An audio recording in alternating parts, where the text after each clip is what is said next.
Good morning, good afternoon, and or good evening. You're watching Nub's Handheld Collection, a side series to Nub's Collection, where we take a look at the even more limited collection of handheld games that I had in my collection, as well as a handful of other games that I picked up just to look at because, you know, we have the ability to look at Game Boy games, so why not? As always, I am your host, Victor Nub, and today we are looking at Metroid 2, Return of Samus. Developed by Nintendo's Research and Development 1 team, published by Nintendo, obviously, and released in the United States in November of 1991. This was a rare instance in which a Nintendo-developed game released in the United States first, with the Japanese and European releases following in 1992. Return of Samus was produced by Gunpei Yokoi, who also produced the first game in the series, and was the primary designer of the original Game Boy. The game was widely considered a high point for handheld gaming upon release, as the graphics were considered as good as those of Nintendo or NES games at that time. In fact, the monochromatic graphics used for Return of Samus necessitated cosmetics changes to Samus's suit that have become the canonical versions, of both her power suit and the Varia suit. The game was one of a selection of Game Boy games for which a specialized color palette was created and installed in the Game Boy Color hardware, aside from the interchangeable color palettes that all original Game Boy games could take advantage of. And in fact, we are looking at that specialized color palette here today. On the gameplay side, Return of Samus introduced the Space Jump, Spazer Beam, Plasma Beam, Spring Ball, and Spider Ball power-ups to the series, and was the first game that allowed Samus to crouch and shoot at the same time, as well as the ability to aim straight down and shoot while jumping.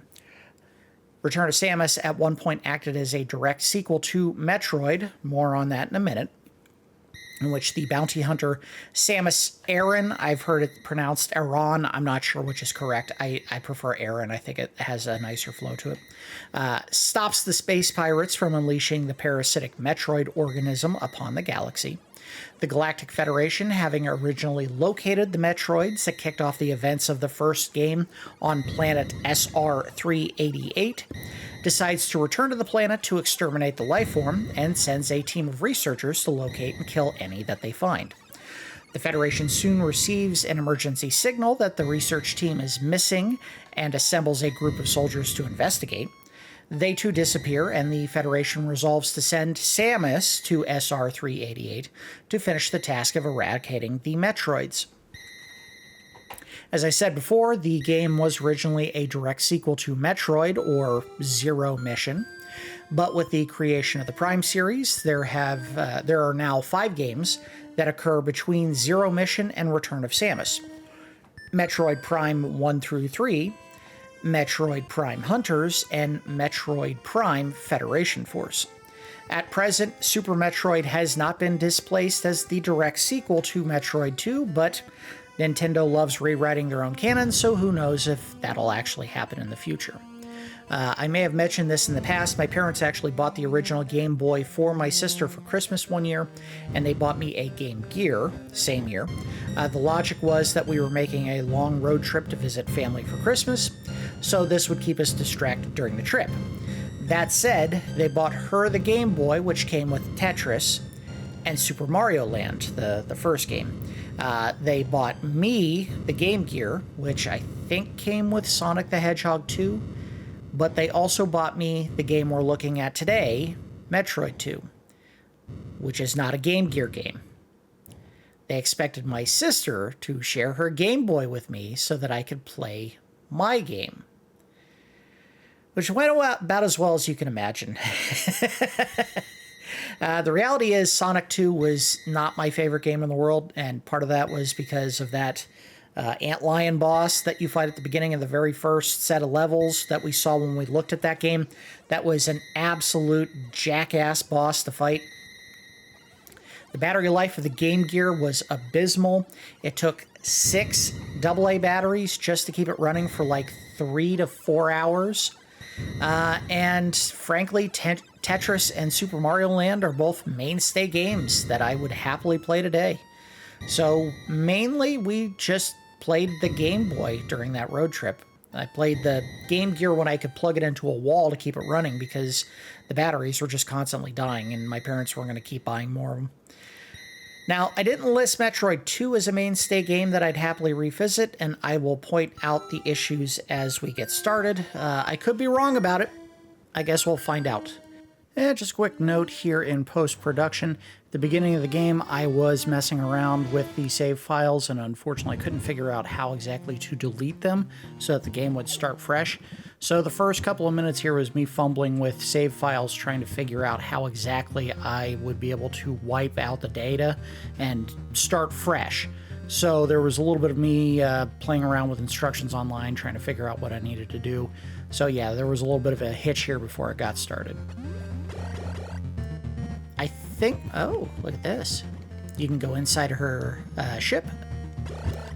So again, this is a game that did not come out when the Game Boy Color was available, so there was no special color schemes that were built into the cartridge itself. The colors that they built into the Game Boy Color hardware are available on the Retron 5, so that if you're playing a game that had a specialized color palette, you can certainly see them when you're playing this, which is why we're seeing them today.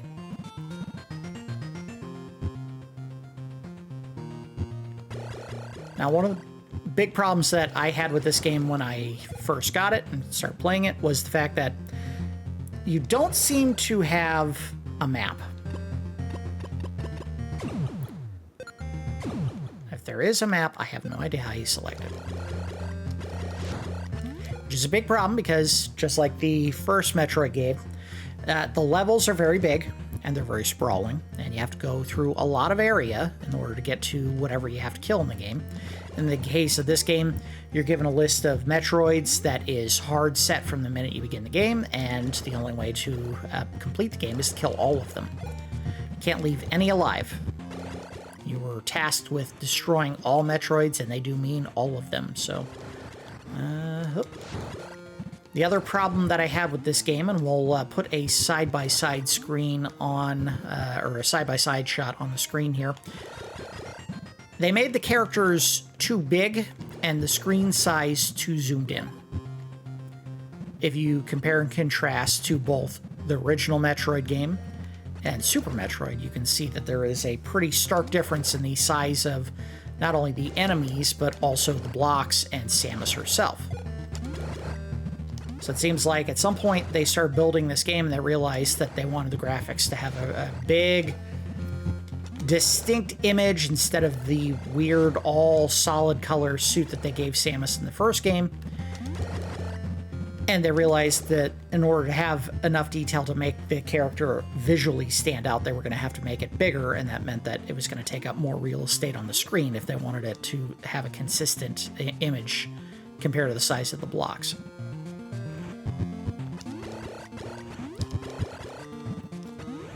Now, I will be very upfront, I have never beaten Metroid 2. It was one of those games where I made it a certain distance into it, and I just could not figure out where I needed to go, because I didn't have a map, and I don't think I had anything from Nintendo Power at that time, which would have certainly probably offered a guide or some early tips on how to get through the game. And I don't know if I had that issue or if any issue existed, or at least that I would have gotten from my subscription with a map that could have helped me beat the game. Now, I do think nowadays I have a strategy guide, because I think Nintendo Power at one point did a Game Boy-based strategy guide. And if they did individual games kind of like they did with the NES Atlas or the Super NES guides, they probably offered some information, but maybe not the full guide for the system. That's not good. All right, we gotta kill this thing. Uh-oh. Oh, no! Off to a bad start. Why are these missiles so slow?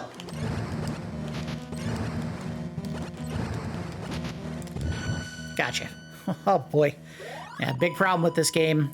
Just like The original, you can't aim at an angle, so if the enemy's not straight above you or in front of you, you're going to have a hard time hitting them.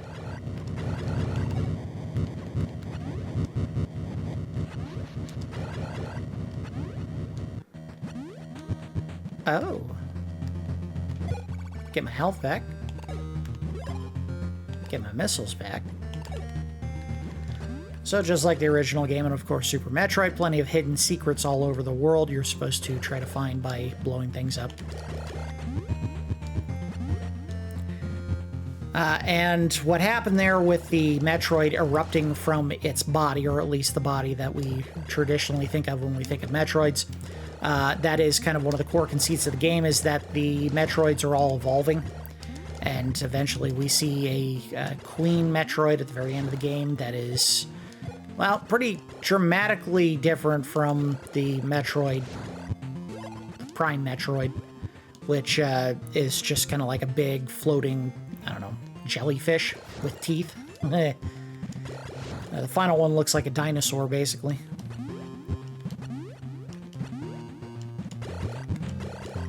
Oh, get out of here.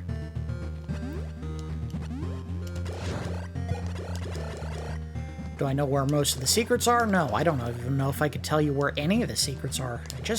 I didn't love this game. Another thing, I find it very strange how slow and floaty they made Samus, and I'm sure it's because the game was already probably running about as fast as it could given the size and detail of the sprites on the screen.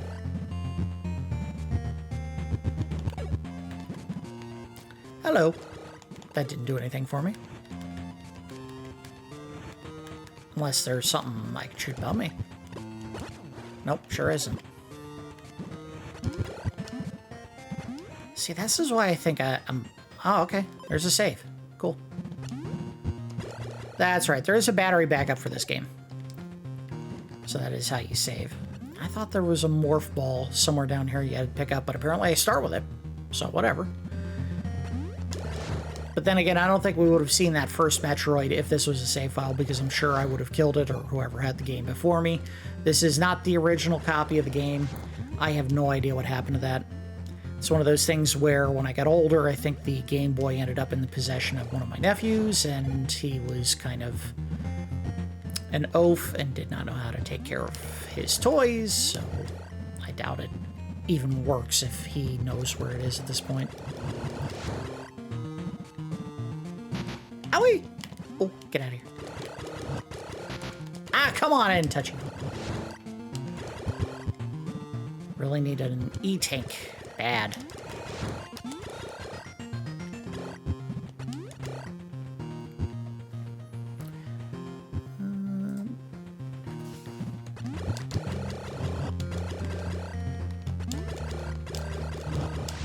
I'm pretty sure throughout the entire play of this game, the only enemy type you'll ever fight as a boss is a Metroid. I don't think there's any rehashes from the Space Pirates in the original game, so you're not going to see Kraid, you're not going to see Ridley, you're not going to see Mother Brain at any point. Canonically, at this point, they were considered dead. Now, is that how things have worked out since the release of the first game and then this one? Absolutely not. They come back all the time, and it's actually kind of comical how often they return from the grips of death. Sure would love to know what kind of tech they're using to stay alive or reincarnate, because, man, that stuff just... Oh, okay, so that does hurt. I don't know if that's supposed to be water or lava. Just think it's impressive that Mother Brain and Ridley can come back to life as much as they can. It's like something out of science fiction. Yoink.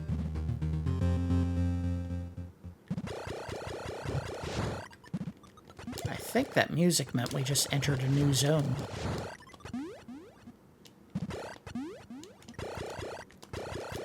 I also think if there were high jump boots in this game, not sure what exactly they would be adding to my jump, because, man, I already jump pretty high.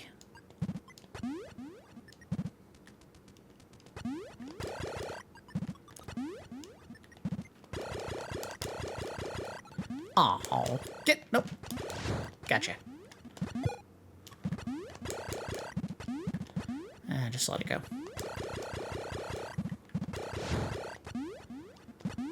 Being attacked by big, hairy coconuts.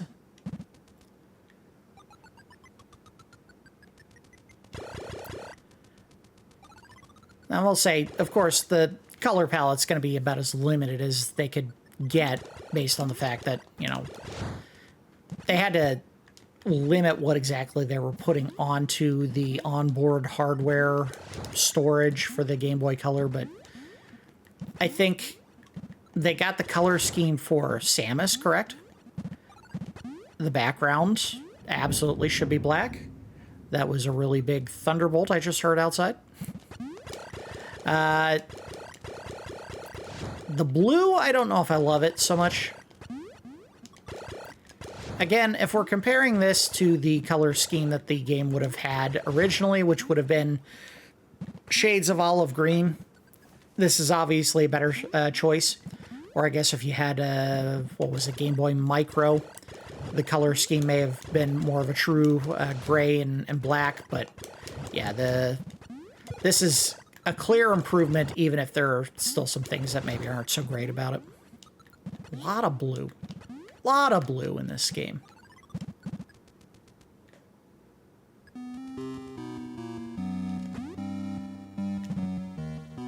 Alright, save. Again, no idea if I'm going the right way or if I'm about to end up in a dead end or a part of the map that I'm really not supposed to be in.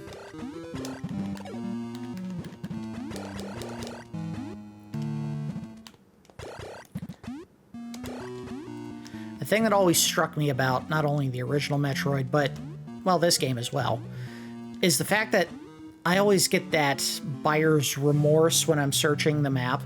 Like, oh, went this way, but not this way. What if I missed something? Damn it, I gotta go back and check this other way because maybe I did. And you just end up not getting anywhere because you're constantly cowering. So what am I supposed to do?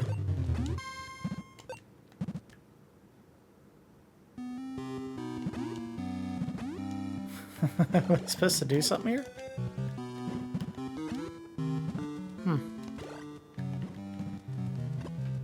Try shooting it some more? No?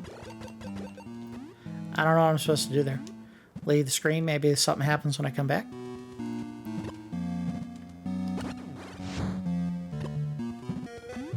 Maybe I'm not supposed to shoot it at all. And then when I go touch it, it hurts me, watch.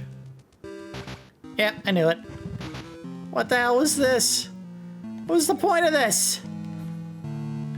There's gotta be something else you do there. I just don't know what it is.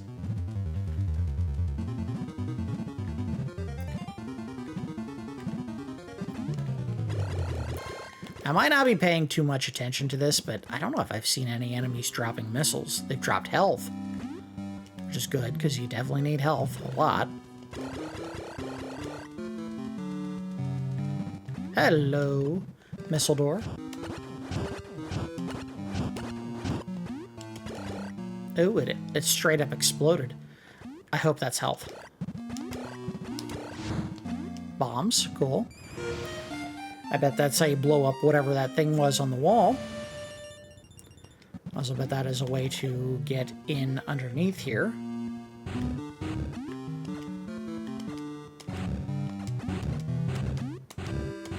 I have never been good at doing this.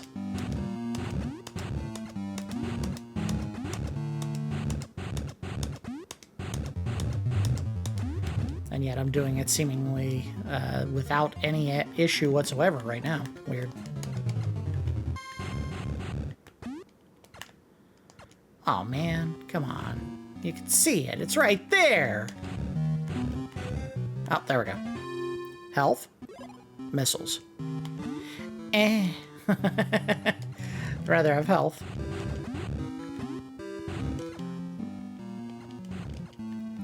I don't know if the bleeps and bloops of this soundtrack are really doing it for me.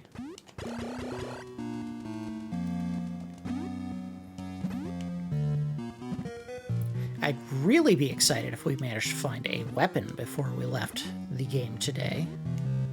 Not counting on that. I don't think it's going to happen. Alright, let's see if this does it. Nope, sure didn't. Oh, but I can do this. Why didn't I try that before?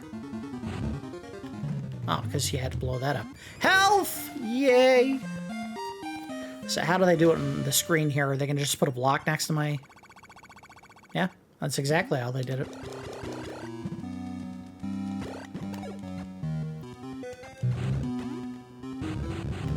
Okay, nothing there.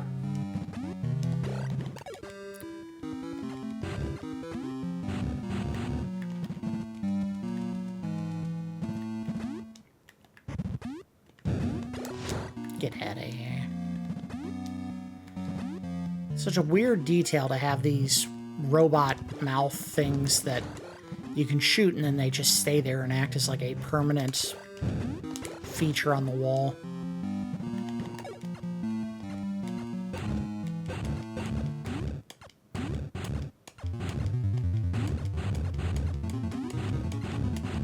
Oh, I'm getting so close to the top.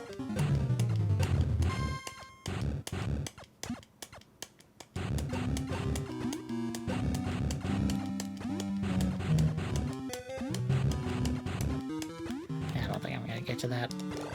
Oh, there's something over there too. Let's see if I can get to it.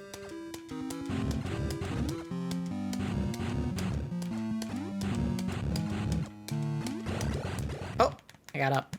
I didn't mean to do that.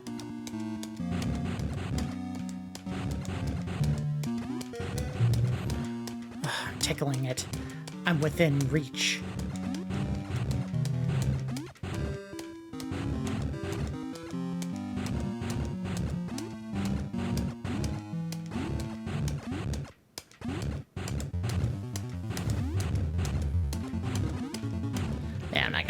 That's fine. I bet if the problem is I have no faith in my own ability. If I did it from here, I could probably reach that ledge, but I'm sure that's also meant to be there for you to come back to when you have space jump or spider ball so you can climb up the wall.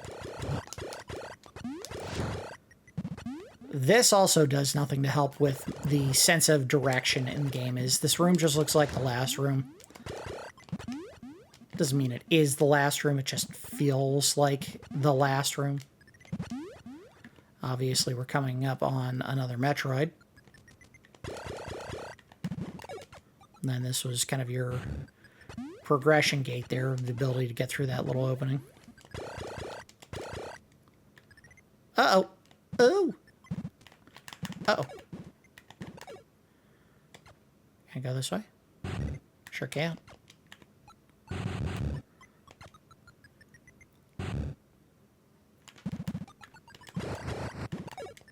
Health, in case you need it. Oh no, spider ball. There we go.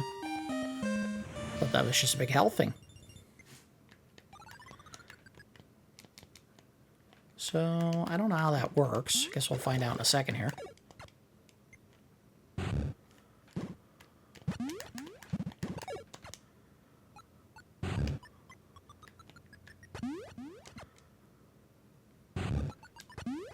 You have to hold jump to go up the... No? Okay, that hurts. Get out of that!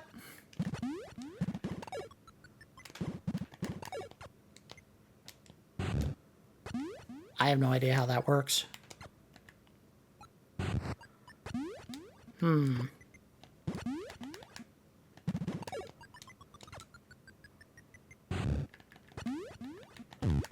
Oh, there we go. You had to double tap down in order to get it to cling. Nice little detail about this. I'm not holding in any one particular direction. I'm literally just holding the same direction I was using before. So there was some thought put into this. No, back.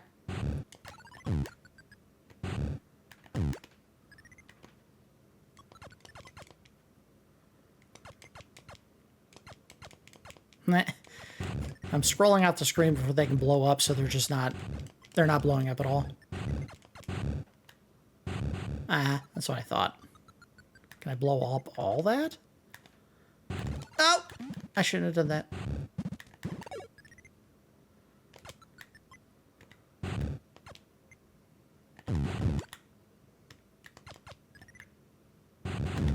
Gotcha.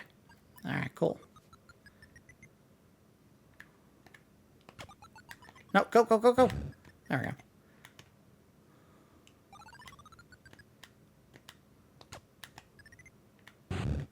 Oh, man. Can I? I'm not going to be able to get up there, am I? Oh, it's rebuilding in it. Oh. Interesting. You guys, I think I screwed up. I should have stuck with this game. It's kind of cool.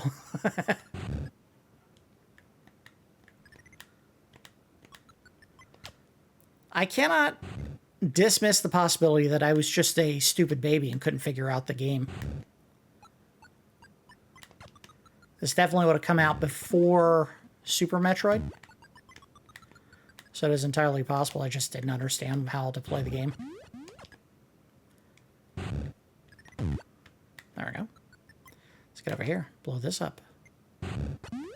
See what's up here. I think I can just stand and shoot these now.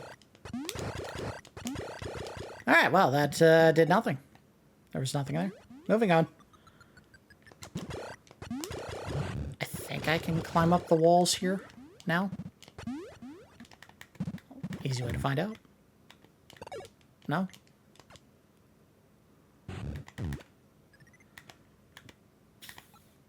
Oh, there we go. It's just being difficult.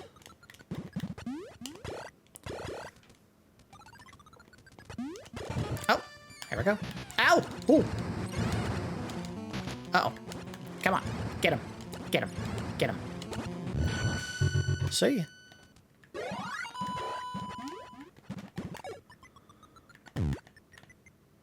Keep moving. Yeah, it's a little finicky controlling that spider ball because it seems like you have to press in a direction that your ball would be able to move before it will start moving. And if you don't, it just won't do anything. But then once you start moving, it'll just do whatever it wants, seemingly. I feel like I missed something up there. Let's go back. I don't feel like you put a ledge here for nothing.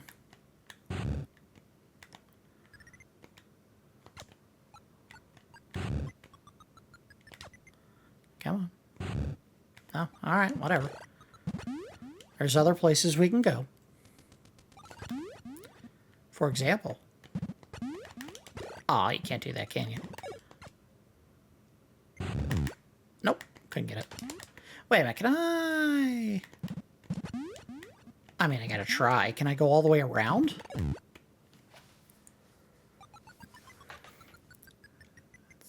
It's stupid, but it's just stupid enough that it might work. It totally works. Look at that. There's some clever design here.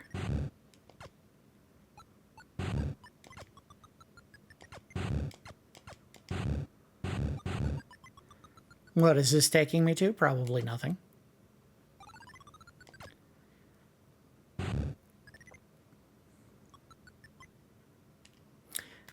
I hope that's something good. Nah, it's just health. That looks like where they should have put the missiles. Whatever. Oh boy. Oh, I got stuck. Hold on. And go. Stop. Go. Why are they putting so many of these things here? Got it? They're not posing that much of a challenge. Oh, but they're the missiles. Got them. Glad I didn't have to stay to get them. Boy, they start you off with a lot of missiles early on. You have, what, 30 to start the game, and you get 5 packs every time you pick up a new one? Which is pretty standard, but... Alright, this seems like a spot I should bomb. But it's not. False alarm. Ah!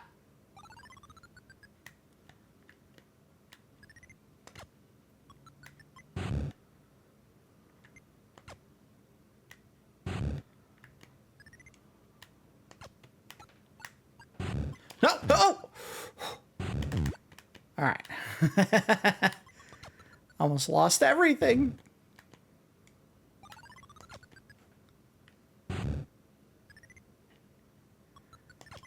It was all for nothing.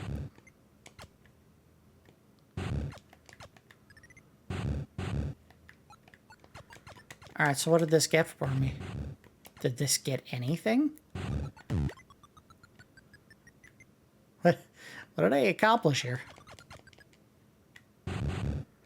I'm so lost. No! Ah, whatever. Keep moving. If that was important, I'm sure they would have given me a little bit more of a clear path. That seems like they just put that in to mess with you.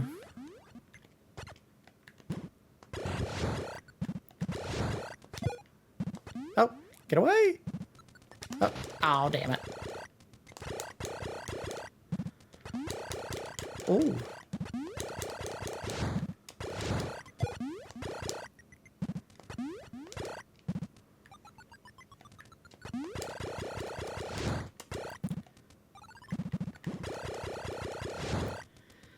Yeah, again, I don't think the original Metroid was an audible tour de force, but the weird random beeps and boops going on in the background right now are just not inspiring any hope that the music gets better here. It's just not doing it. They tried something. I don't know if they succeeded. Get out of here. Okay. Gotcha.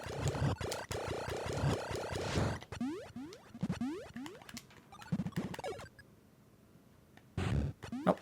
Do it this way. Oh. I can probably do this as well. Duh. Oh, hello. Is that health? Is that anything I can pick up? Should I have let go? Yeah.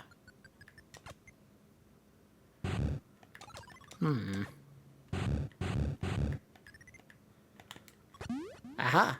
Yeah, it's just health. I find it very strange that they hid the health in this game.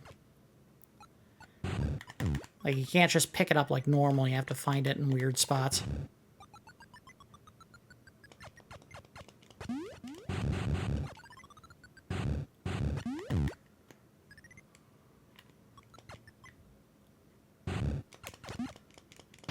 Alright, there we go.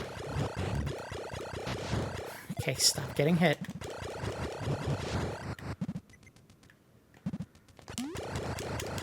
Yeah. Oh. Okay, so yeah, they do give you some missiles. I guess it's just not as common as health should be.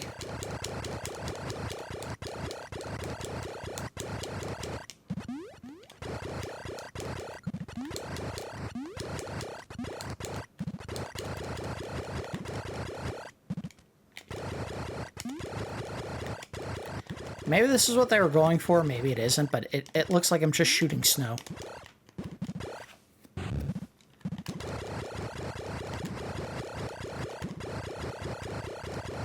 Pretty white and blue snow, but snow nonetheless. Or, I guess it could be jawbreakers. The entire wall, the entire planet surface is made of jawbreakers. Years of delicious candy just solidifying over layer after layer of itself. Making it damn near impossible to eat because they make the jawbreaker so big you literally cannot put it in your mouth. Right, go back. They keep showing us these shells. I guess to entice you to look for the Metroid that's supposed to be nearby. Would have been nice if they had a little more of an indicator when you're getting close to one. Not just the body, obviously. Environmental details to kind of give you an idea of whether or not you're going in the right direction are nice, but supposedly what's happening in the menu on the bottom of the screen there, the 37, is the game is giving you some kind of radar telling you how many are left. So if it can tell you how many are left? Why can't it tell you where they are? Oh, hello. Oh, missed. Gotcha. Gotcha. Gotcha. Gotcha. Gotcha. Easy. I think I got those guys figured out, which means we got to move on to the next evolution, which is going to be much harder to kill.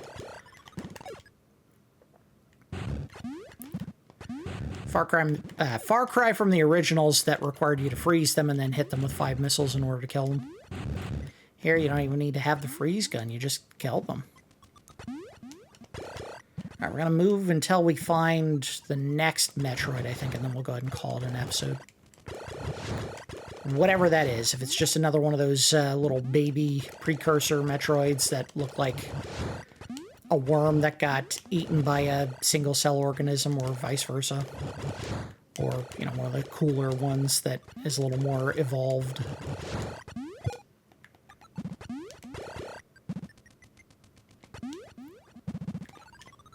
Ah! Owie! Get out this. There we go. I didn't go this way. I don't think. Oh, all right, we're getting close. We got another one. All right, if it's that close, maybe we'll go to another one. Yeah, all right. We want to do a little more exploring. I don't want to give up that early. Get out of here. Come on. Whee! All right, get up.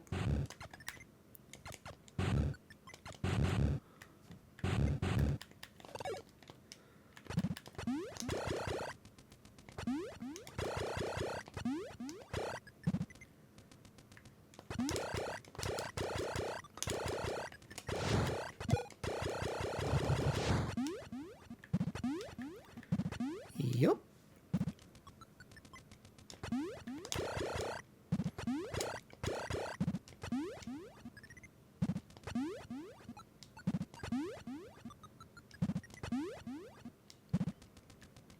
Hey, there's another one. They're all over the place. Almost. All right, got him. Now that I have a system worked out of killing them, they're not so bad. All right, I wasn't expecting them to be on top of each other like this, so we'll poke around a little longer.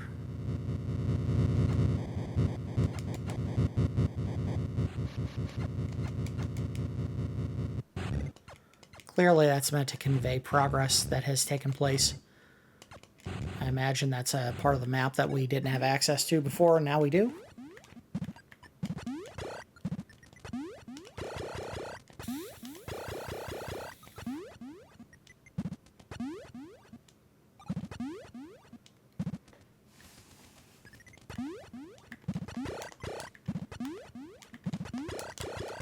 Ow. Damn it. Why are you so thin?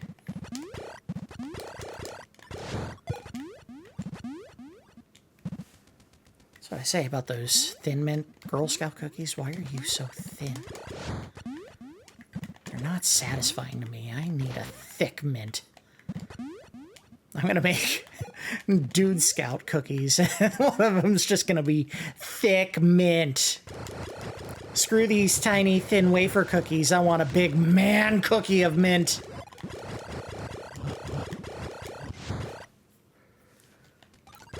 Samoas, they don't look anything like the Samoas I think of. I want a big cookie. Big!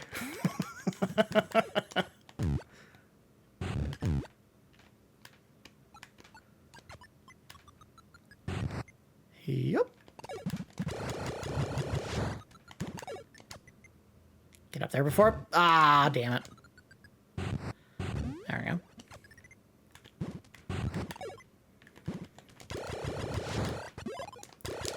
Yeah, I'm gonna be a bummer if I can't find one gun to upgrade to. Make it anything. Make it a wave gun, or what did they call that in the... Or was that phaser? It might have just been phaser. Spazer? Whatever it was. The one that makes your shot all wavy. Maybe that was wave beam. I don't know.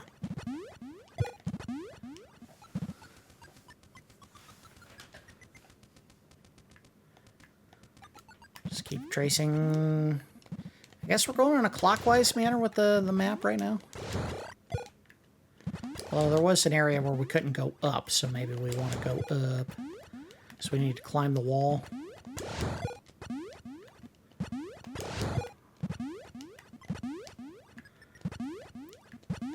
Again, just really feel the loss of a game-saving item like a map when it's just not there. And you know it needs to be.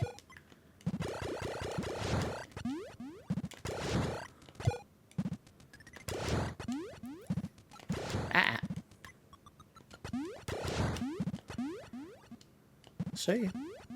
No. See, we were already in here, weren't we? Yeah. Alright, well, let's go back the other way, I guess. Ow!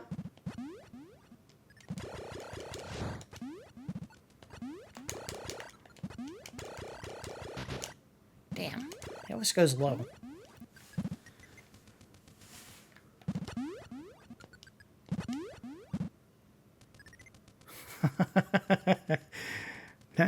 In my brand of Dude Scout cookies, instead of Do-si-dos, they'll be called Bro-si Bros.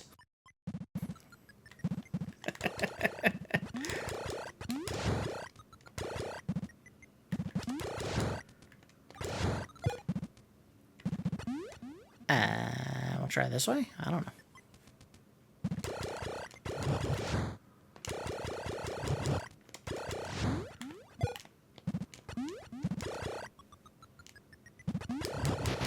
Oh, so I'm gonna get them all the way up.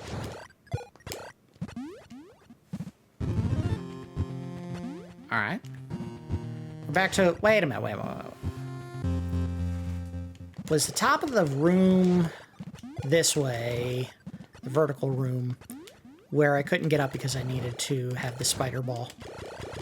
If it is, let's get up there.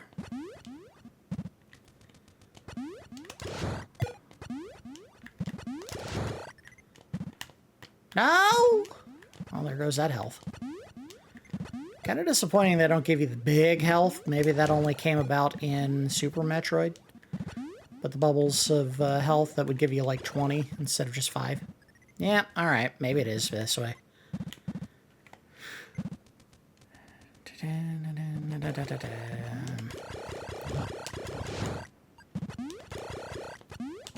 Now, we'll concede. If you are the kind of kid that had the time and patience, you absolutely could have made maps for yourself with a game like this. Would they have been terribly helpful? Maybe. Maybe not. Given that the levels are not straight corridors that would form perfect blocks placed right next to each other, don't know how accurate the map could possibly be, because you would have rooms that are much bigger or have unusual non-blocky shapes. I think at the very least you could just do boxes, like literal squares to represent one room, and just have an exit on the side of each one, depending on whether or not there's an exit left, right, up, or down. And if there are multiple exits, maybe make the square too tall or too wide, you know, to fit whatever layout you're going through. Was I ever that patient? Absolutely not.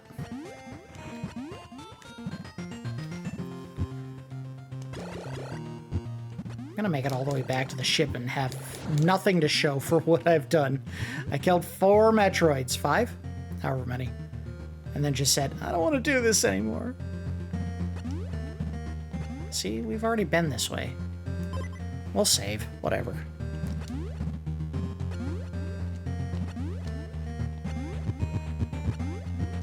Have we gone up this way? Maybe?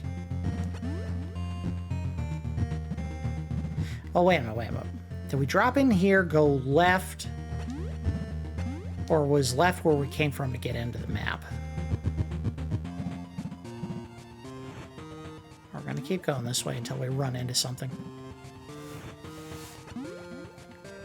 Or was this where we fought the first Metroid? I bet this is where we fought the first Metroid. fact, I know that is. So I doubt there's anything here of value. To be gleamed. I was hoping to find that one room where we had the vertical passage I couldn't get into. I think I'm going to be screwed. I'm not going to get back to it. Alright, keep going. Or is this one of those games where every time you hear an earthquake, it means a passage opened somewhere else and the game expects you to look around the map to try to find where it went? Yeah, wait, damn it. Alright. I don't know what I missed. You win, game. I'm a dummy. Should have followed a map. I'll wander for a couple more minutes, see if we can't find that vertical passage and if it was worthwhile.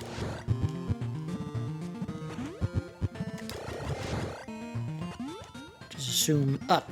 Go up until we find it. Oh. Who? Who?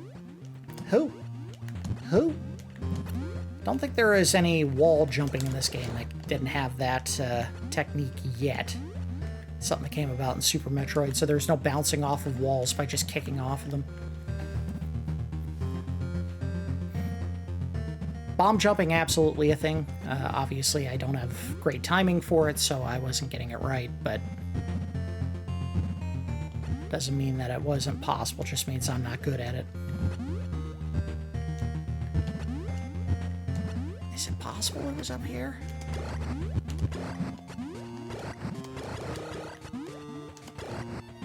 Oh. Oh, didn't make it. Yep.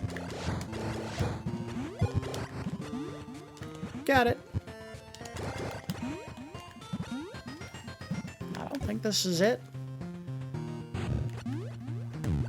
Swing around top. Hey, hello. I don't think that took me anywhere I couldn't already go.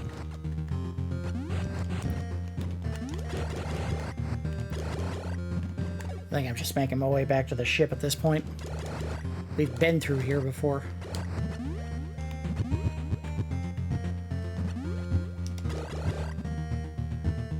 Did I just make my way all the way back to the ship?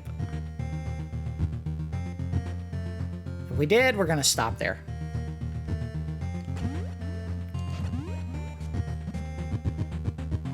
Transition. Yep. And the ship is right here. Alright, well. I tried to find my way back to where we were going initially to trying to do that bomb jump to get up into that one room that I couldn't reach before. Is that necessarily the way forward? Probably not. It's probably just an item of some kind that I could have found if I was a little more diligent when I was going back and searching through that stuff, or if I had the ability to do the bomb jump correctly, but obviously I'm not that good at this game. Alright, let's go ahead and wrap things up. We'll do the review phase like normal because this was a game that we owned when I was younger. We'll do a round of the good, the bad, and the ugly. I think the good is, as we had already talked about during the notes at the beginning of the episode, this game is very, very good looking for a Game Boy game. I don't know if the number of pixels on screen is necessarily as high as a Nintendo game, an NES game. But from what you can see just on the screen here right now, it looks like it's as high, if not higher. Because there is a lot of detail just in the ship here. Like you can get a sense of depth from looking at the contouring on the edges of the ship. So I think they did a very good job with the graphics in this game, especially when it was built on a Game Boy cart, an original Game Boy cart, not a Game Boy Color, not a Game Boy Advance, one of the original Game Boy carts that was already packing about as much as it possibly could into a very, very small amount of space. So very impressive looking. Again, very nice addition of the special palette for color if you ran this on a compatible Game Boy Color. The fact that the background is black instead of what would have been back when the game came out on the original Game Boy, which would have been just kind of a pea soup green or an light olive green, It looks much, much better like this. Now, do I love how much white and blue are on the screen? No, not necessarily, but, you know, they did the best they could with the assets that they had available to them. Just putting the color palette on the hardware for the Game Boy Color, obviously, because they wouldn't have had a special color palette for the release of Metroid 2 at that point. It was all just, you know, the olive drab color. I like the size of the map. I think there is a lot of exploration possible in here, and obviously they did a lot of hidden items and passages in the game. Would have been nice if more of them panned out. It looks like a lot of them just kind of led to dead ends and absolutely no items, and it makes me question why they bothered putting them in there in the first place. But I have to give them credit for at least sticking to the core tenet of the original game, and then by extension the series itself, which is hiding things everywhere, hiding items, hiding passages, hiding, you know, paths forward, lots of stuff hidden. They encourage exploration. That is one of the most important parts of not only a Metroid game, but if you're part of the group of people that likes to refer to that particular genre as Metroidvania games, if they have any kind of character or equipment or level progression or stat progression, they refer to it as Metroidvania games. Exploration is always the most important part of those games. Having a big, wide map full of secrets and new areas to look through and explore, very important, and this game does have a lot of that available just right out of the gate. I love that they put a save functionality in this game instead of having to do a password, because I think the original game you had to put in a password. Here, battery backup on the cart. Again, games from the 80s and 90s, maybe the battery doesn't last long enough for you to be able to use it today, but we're playing it on a retro console that can save onto memory built into the console, so I don't have to really worry about that. But I just like that they gave you the ability to save, and you didn't have to scroll down the password every time you wanted to quit and go do something else. And frankly, my memory of the game was that there wasn't a save functionality. I think it tells you just how much I didn't play the game, because I wasn't enjoying it. As far as the bad, there's no map. No in-game map, at least. So, unless you have a really good memory, or you're capable of drawing detailed enough maps by yourself to keep track of where you are, you get lost very easily in this game. And unfortunately, that means that it's hard to make consistent progress unless you are extremely thorough and you are literally going down every single path, every way possible. One of the things that I always talk about when we're playing games where you have to go through a maze is I either trace left or trace right, meaning every possible left turn you take it. Or every possible right turn you take it. And you stick to that doggedly if you have to make sure that you hit every possible path. I wasn't necessarily doing that today. What I was doing was I was just kind of, hey, this looks like it might lead me somewhere, I'll go this way. Or, hey, this looks like it's probably a core path, let me try that instead. So I wasn't being terribly consistent with it. But if you did that, you could find your way through the game. It would be much easier if you just had a map that you could pull up. You know, hitting the pause button here. If they gave you the ability to look for whatever it is you're trying to get to next by just having a map pop up right here. Don't have a flashing screen. Give me a physical map showing me what's, not even the whole game, just the current area. They clearly set everything up as zones where if you walk far enough, you get to a spot where the music changes and it's clearly a different area.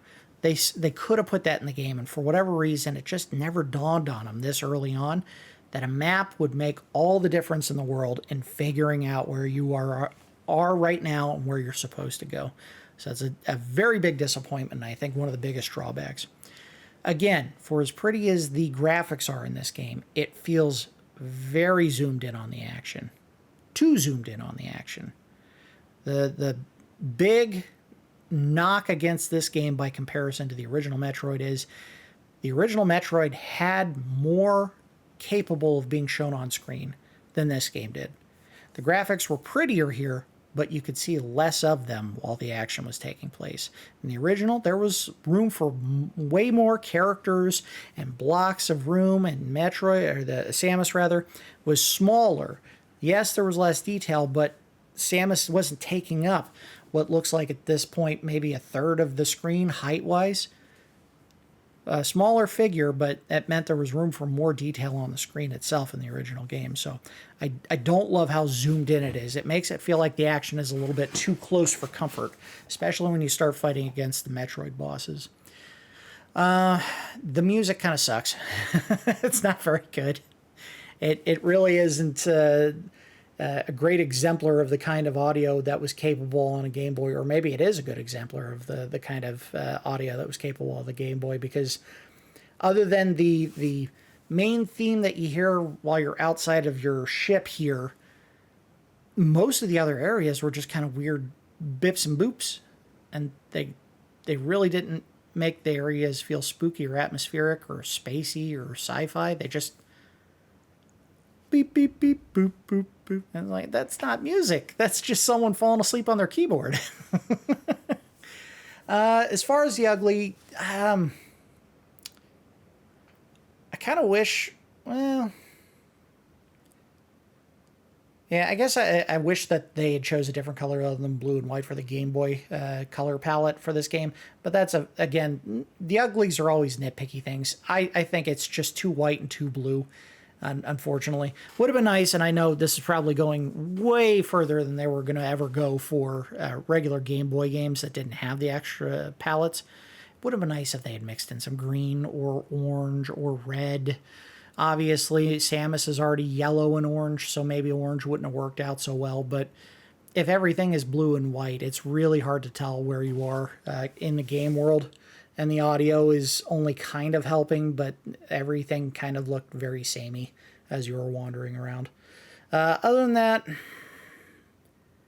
the enemies didn't seem all that menacing other than the Metroids, and even them, it just took you figuring out what their movement pattern was, so they weren't all that tough to kill. It would have been nice if there was a little more of a challenge, but again, we just saw the very base level Metroid enemies in this game. And there are 4 or 5 different kinds before you get to the final Metroid Queen. That we didn't see any, but the first one. So it just didn't feel all that challenging. All right, let's go ahead and give the game a score. We do our score in Randars, 1 to 10. I was enjoying my time with it today. I think the biggest issue is because there's no map, it's really hard to gauge what my progress is other than a static number on the screen in the bottom left or bottom right there telling you how many Metroids are left. But I really don't know where I'm supposed to go at this point. And getting lost in these games when you have no visual guidance as far as a map or just an arrow or an enemy, or even in Metroid Fusion, one of the things that you could do if you were ever lost is you could go back to your ship and get in, and the voice for the computer would tell you, go here, to give you progress. And there's just none of that in this game. I'm going to give this... Oh, people are going to hate me for this. I'm going to give it a 6. Frankly, there's progress in terms of what would make for one of the best games of all time in Super Metroid visible in this game. The character model for Samus is more detailed and looks more imposing than that weird, single color leotard suit that Samus seemed to run around in all the time in the first game. And again, they gave you some very critical and useful power-ups, the spider ball and the spring ball in this game, as well as some weapons that would carry over into future games. So I can't be too hard on the game, because obviously it led to one of the best games of all time, especially in terms of the mobility options for Samus as well as the weaponry. But without a map, man, it's just so hard to tell if I'm making any serious progress, and I just don't know where the hell I'm supposed to go from here. And those are things that just kill the fun for a game. I imagine if I had pulled up a map while I was playing the game today, I probably could have made a lot more progress. And as I recall, when we did the episode for Metroid, one of the things I made sure to do before I started the episode was I looked up a map. And I had it on screen at all times while I was playing, so I could go, I'll go here so I can get this item, and then I'll go down here and try to grab this item. I had something guiding me to where I was going to go, and I had a better experience as a result of that. Now, I think when we gave the score, I also mentioned that when you played the game, the original game, you didn't have a map. I don't think they gave you one in the box with the game, and obviously, unless Nintendo Power ever did an issue where they laid out the map for Metroid to show you exactly where to go and what to find, you would have been just as lost as I was today. Just randomly going down corridor after corridor, hoping you found the one item or ability that would allow you to advance past whatever obstacle you may have remembered at one point and then clearly forgot later. Here, just more of that, but a screen that's got a much smaller window to see what's going on around you. And frankly, Samus moves slow, real slow. Even in the first game, she was moving at a solid pace, and here, this is as fast as you go, and it just feels like she's running in molasses at times. Even the jumping looks kind of slow. And I get it, it's because it's on a Game Boy, and they couldn't really make her move as fast as they probably wanted to, but I gotta knock the game for that. 6 Randars, I think it's good, and they had some good ideas, and obviously it led to what I would still say is one of the best games of all time, but this one, I can see why they ended up remaking it at some point, because guess what? The remake of the game that came out in 3DS had a map. All right, that's going to do it for this episode of Nub's Handheld Collection. As always, I do appreciate each of you watching, and I will see you next time.